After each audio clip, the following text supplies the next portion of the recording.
La correspondante que vous essayez de joindre n'est pas disponible.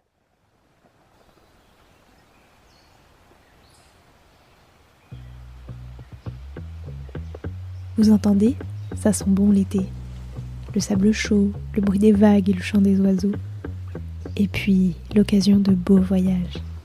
J'ai 2 traditions quand je pars en vacances. Goûter toutes les spécialités locales et écrire une carte postale sur place. Alors cet été, j'ai décidé de vous en envoyer une chaque semaine. Et je ne serai pas toute seule. Avec Papille, on vous emmène loin d'ici, dans les valises des chefs, entre souvenirs, émotions et dégustations. Installez-vous, c'est l'heure du voyage. À écouter les pieds dans l'eau, en bronzant sur une plage ou le nez dans une boîte de gâteaux.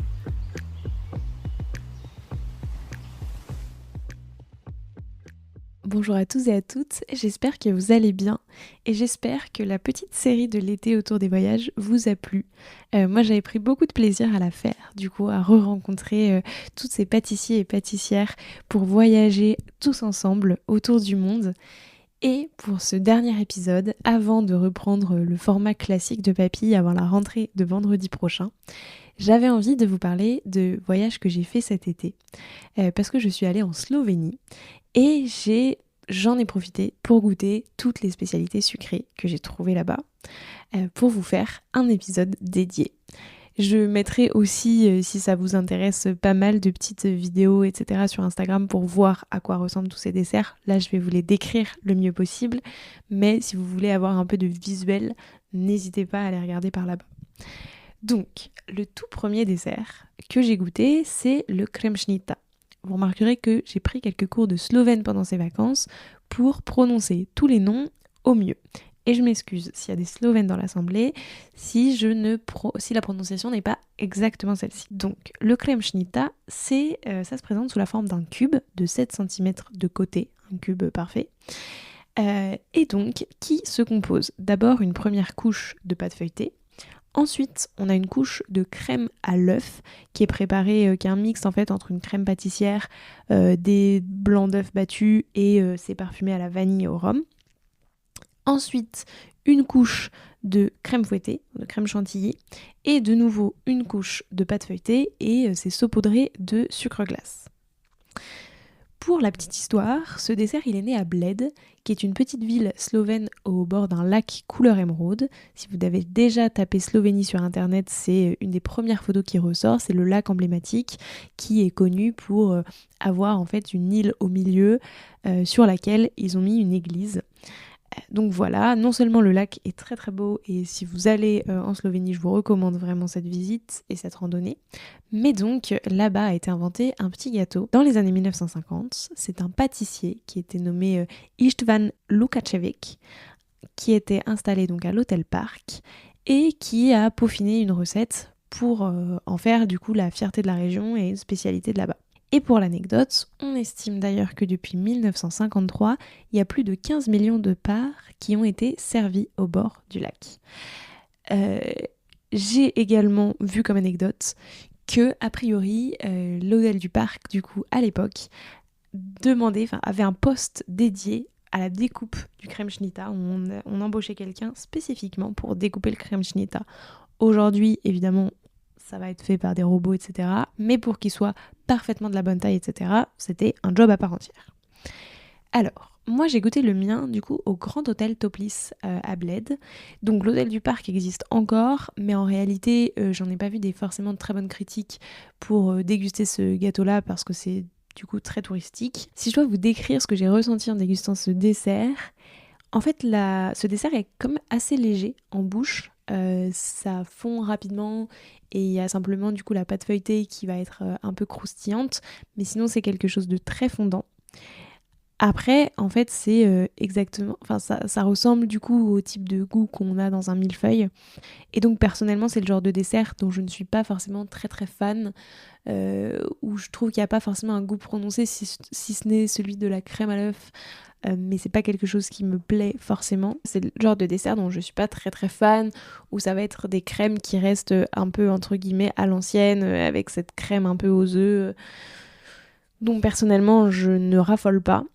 Mais en réalité, je pense que c'est quand même un dessert qui peut plaire à beaucoup, qui reste très bon et ça ressemble vraiment au millefeuille. Si on aime le millefeuille, je pense qu'on peut vraiment aimer ce genre de dessert. Mais voilà, ça reste quelque chose de très léger. Bon, malgré tout, ça reste des grosses parts, donc faut quand même encore avoir faim pour en manger.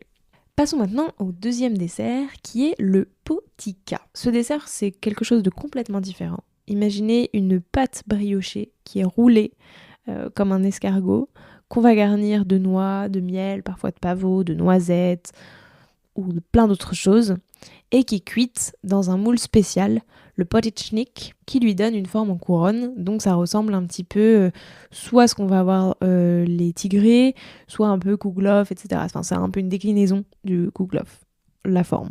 Pour l'origine du potica, en fait, on trouve des traces de ce dessert dès le XVIIe siècle dans les campagnes slovènes. C'est généralement un dessert préparé pour Pâques, Noël, toutes les grandes fêtes de famille. C'est un gâteau de célébration, de transmission et qui généralement réunit autour de la table. Donc les premières mentions écrites vont apparaître dans les livres de cuisine de la noblesse du clergé slovène dès les 15e et 16e siècles. On parlait alors de gâteaux roulés garnis de miel, de noix ou de pavot.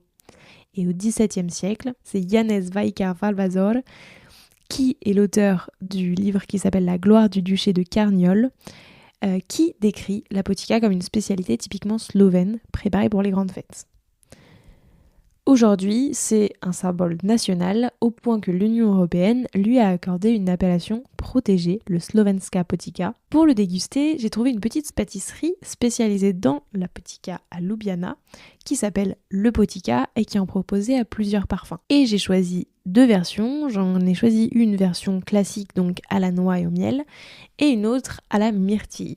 Après, je dois vous avouer que je suis arrivée dans cette boutique plutôt en fin de milieu d'après-midi et il n'y avait plus beaucoup de parfums. Mais c'était parfait, il y avait toujours le traditionnel et la myrtille.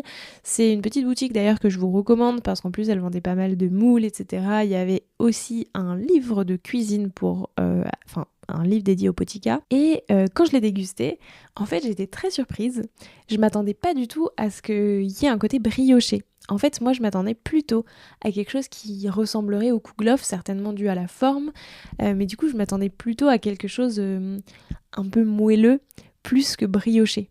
En fait, là, en un sens, ça avait un peu une texture qui se rapprochait de celle de la babka.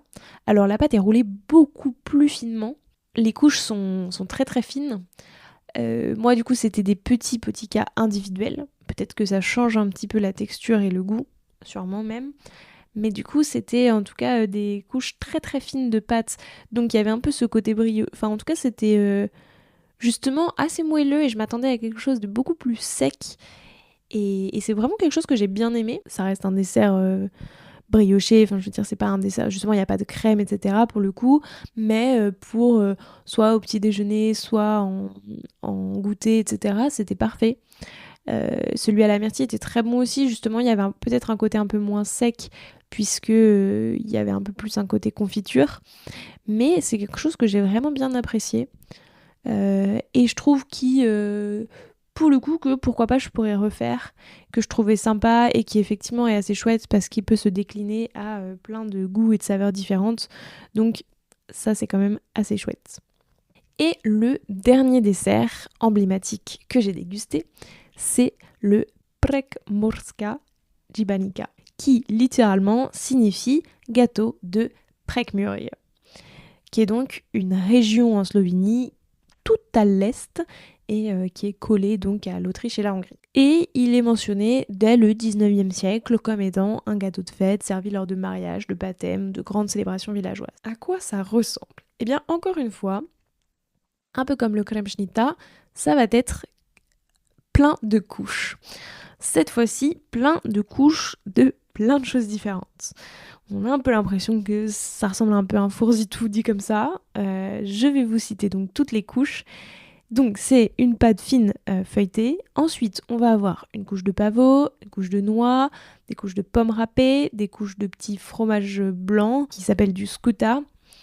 Y a un peu de raisin sec et en fait on va alterner entre ces 5-6 différentes couches, on alterne à différents moments, de temps en temps il y a une couche de pâte feuilletée Et encore une fois, c'est saupoudré de sucre glace. Donc c'est un dessert très dense, très riche et très nourrissant, qui était pensé pour célébrer l'abondance et résister aux longs hivers. Et c'est un peu un dessert qui va raconter le mélange de saveurs, de textures et de culture de la Slovénie aussi. On va avoir verger, champ de pavot, noyer, ferme. Il y a un peu toutes les spécialités entre guillemets slovènes réunies en un seul gâteau. Et donc pour le goûter, j'ai attendu d'être à l'est, puisque je suis allée un peu à l'est aussi de la Slovénie, à Maribor, qui est donc la deuxième plus grande ville du pays. Et j'étais extrêmement surprise déjà parce qu'on me l'a servi chaud. Et je ne m'attendais pas du tout à ça. Je m'attendais à ce qu'on me le serve frais comme n'importe quel autre dessert. Mais en même temps, c'était pas mal, du coup, ce côté un peu tiède. Toutes les saveurs, on pourrait se dire, c'est assez inattendu, mais ça allait très bien ensemble. Pour le coup, c'était très bon.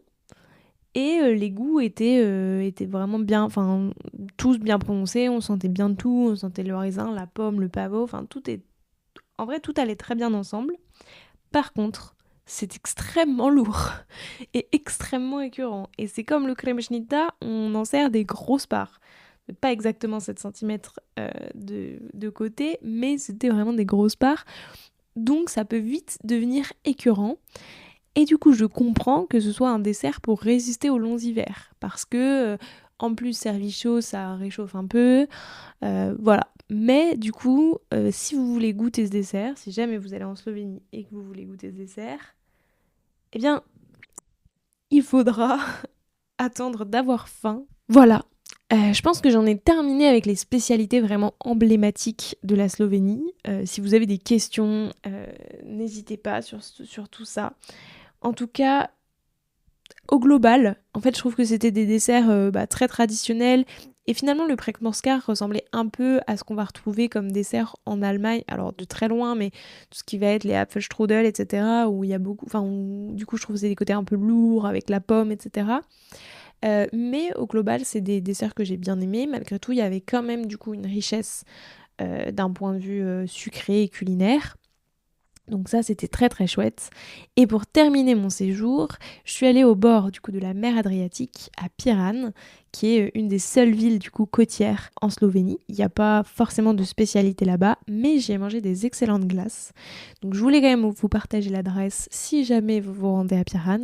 Ça s'appelle Merci. De toute façon, je vous mettrai toutes les adresses où j'ai mangé tous ces desserts dans la description de cet épisode. Et ce qui était chouette, c'est que c'était des parfums originaux, les glaces étaient très bonnes, pas trop sucrées. Et il y avait aussi des spécialités slovènes du coup en version glacée, donc que ce soit la nonina crema, qui, si je ne dis pas de bêtises, est du coup la crème qui se trouve, cette fameuse crème à l'œuf qu'on retrouve dans le kremšnita. Il y avait le petit déjeuner traditionnel du coup slovène, qui est donc du pain, des noix et du miel. Enfin voilà, il y avait un peu plein de spécialités comme ça. Alors il y avait une glace que j'ai goûtée qui s'appelle le Buenchek, mais impossible de retrouver à quoi ça fait référence. C'était quelque chose avec du chocolat, des petits morceaux un peu pas de sablé, de petits lus ou ce genre de choses. Donc peut-être que ça fait référence à un gâteau de supermarché, enfin un gâteau industriel slovène. Et d'ailleurs, je voulais terminer par ça. Mais du coup, si jamais vous allez à Piran, n'hésitez pas à aller manger des glaces là-bas pour goûter plein de parfums différents. Et du coup, je voulais terminer par ça, par le côté supermarché. Parce qu'on en avait parlé avec Margot dans l'épisode qu'on a fait toutes les deux pendant cette série d'été. Mais c'est vrai que moi aussi, j'aime bien aller dans les supermarchés dans les pays étrangers pour voir un petit peu justement quels sont les ingrédients de base, etc. qu'on va beaucoup retrouver. Et du coup, côté gâteau, en fait, ça va être beaucoup les gâteaux autrichiens ou même un peu italiens qu'on va beaucoup retrouver. Il y a des gâteaux qui s'appellent les frondi, qui sont en fait une déclinaison, je trouve, des petites gaufrettes autrichiennes. Mais là, du coup, qui sont en version tube. Et la gaufrette, c'est le tube autour. Et à l'intérieur, va y avoir chocolat noisette, citron, chocolat, etc.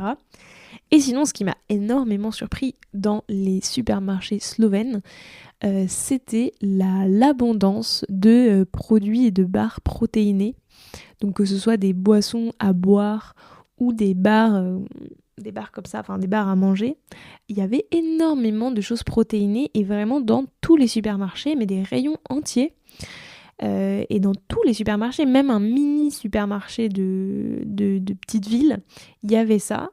Et je me suis dit, est-ce que c'est moi qui me rends vraiment pas compte et c'est genre un biais de voyage, donc j'ai l'impression que c'est nouveau, ou est-ce qu'on a vraiment pas ça en France? Mais depuis que je suis revenue en France, je me rends compte qu'effectivement, nous n'avons pas autant de produits protéinés et surtout beaucoup de protéines à chaque fois dans chacun de ces desserts, enfin beaucoup de yaourts à boire et de bars.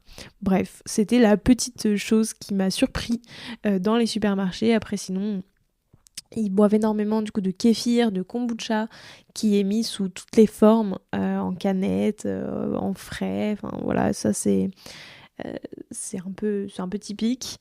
Et puis sinon, globalement, c'était assez similaire. Enfin, il y avait plein de choses assez différentes, mais je veux dire, on retrouvait, voilà, ça va être des saucissons un peu différents, mais globalement, c'est pareil. Mais cette partie protéinée m'a vraiment surprise. Voilà, comme je vous le disais du coup au début de cet épisode, je pense que je vais faire plusieurs petites vidéos sur Instagram du coup pour montrer un peu quelques images de ces desserts, de où les manger, etc. Je vous remets toutes les infos dans le descriptif de cet épisode. Encore une fois, j'espère que cette série de l'été vous a plu. N'hésitez pas à me le dire parce que pour le coup, c'est vraiment quelque chose que j'ai trouvé chouette et que je pourrais refaire, pourquoi pas l'été prochain, pour voyager encore dans d'autres pays. Ou pourquoi pas cet hiver pour voyager dans des pays plus froids. Mais en tout cas, c'était très chouette. J'étais contente aussi de vous parler de ce voyage en Slovénie, qui est un voyage que j'ai beaucoup aimé faire. Et si jamais vous y allez, n'hésitez vraiment pas à goûter ces 3 spécialités quand même sucrées, assez emblématiques et vraiment pas mauvaises, vraiment bonnes. Donc voilà, je vous souhaite une très belle journée, fin de journée, soirée. On se retrouve la semaine prochaine du coup pour la rentrée officielle de Papille avec le retour des épisodes d'interview classiques. Et puis moi je vous dis à très bientôt. Alors, quel sera votre prochain dessert ? Merci d'avoir écouté cet épisode jusqu'au bout. S'il vous a plu, n'hésitez pas à le partager aux gourmands qui vous entourent. Et pour continuer la discussion, rendez-vous sur Instagram @learvrd. Et si vous voulez soutenir Papille, 2 choses. La première, notez l'épisode 5 étoiles sur Apple Podcast et Spotify et laissez un commentaire délicieux. La deuxième, vous rendre sur papillepodcast.com, sans oublier le S de Papille, et vous abonner à la newsletter pour être prévenu de la sortie des prochains épisodes. À très bientôt!